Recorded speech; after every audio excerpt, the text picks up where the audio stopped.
क्या बिना जी, आज क्या बात है? शूट में गाड़ी चलाने के लिए जा रहे हैं? बहुत दिन से गाड़ी चलाने के लिए बंद हो गया था, बालू वाला बेचने के लिए हजारीबाग।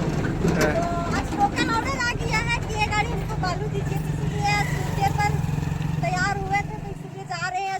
लोकल बालू गिरवा देंगे सूटे पर हम, क्या दिक्कत है।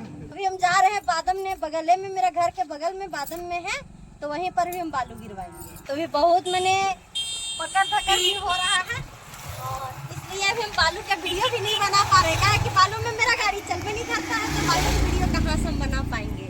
झूठ मूठ के वीडियो बनाने भी अच्छा बात नहीं है।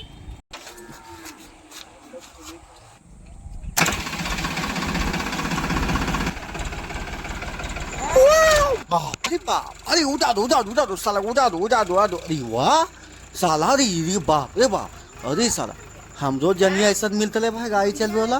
बप्पा बप्पा बड़ी अच्छा।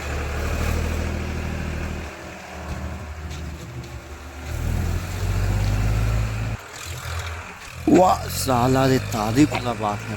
काश साला हमको भी ऐसा ही लड़की मिलता पंचम भाई जैसा, हम भी शादी कर लेते साला इसने लड़की से। ट्रैक्टर चलाती साला रे, पूरा वायरल हो जाते। वाह साला वो